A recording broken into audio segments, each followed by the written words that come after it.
दिल्ली की कुल 7 लोकसभा सीटों में से सबसे ज़्यादा चर्चा में रही उत्तर पूर्वी दिल्ली, क्योंकि उत्तर पूर्वी दिल्ली में 2 बार के बीजेपी सांसद का मुकाबला करने के लिए कांग्रेस ने जेएनयू स्टूडेंट यूनियन के पूर्व अध्यक्ष कन्हैया कुमार को उतारा था।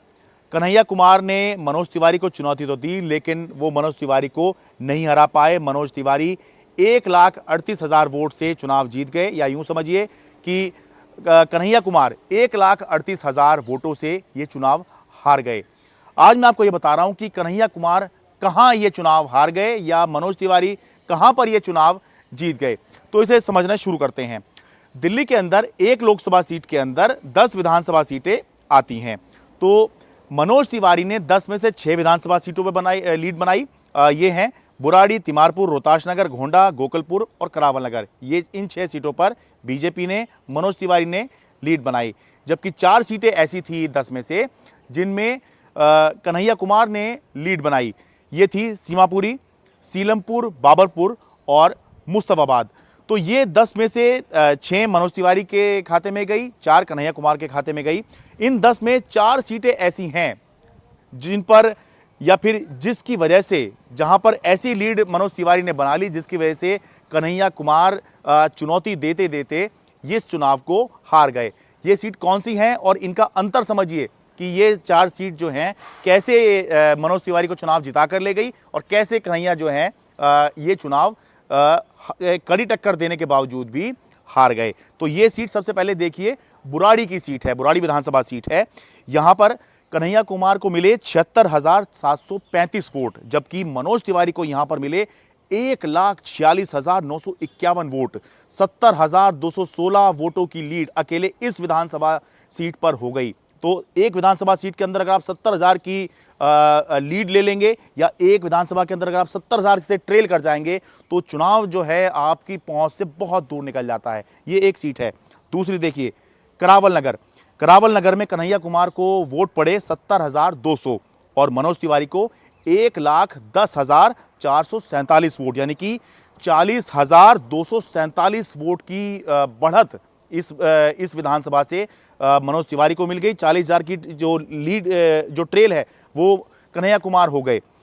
गोंडा, ये वो सीट है जहां पर प्रधानमंत्री मोदी ने भी रैली की थी और ये वही सीट है जहां पर अरविंद केजरीवाल भी कन्हैया कुमार के लिए रोड शो करके आए थे। नतीजा देखिए, कन्हैया कुमार को इस विधानसभा सीट में मिले महज 37,083 वोट, जबकि मनोज तिवारी को यहां पर मिले 95,348 वोट। 58,265 वोट की यहां पर लीड मिली मनोज तिवारी को, यानी कि इतने ही वोटों से जो कन्हैया कुमार है वो जीत से पीछे हो गए। रोहताश नगर की सीट है, यहां पर 46,416 वोट मिले कन्हैया कुमार को और 88,287 वोट मिले मनोज तिवारी को। 41,000 की लीड मनोज तिवारी को मिली, यानी कि ये समझिए कि इतनी बड़ी बड़ी लीड इन विधानसभाओं से मनोज तिवारी को मिली, जिसकी वजह से कन्हैया कुमार जो टक्कर दे रहे थे और 4 सीटों पर उन्होंने लीड भी बनाई थी।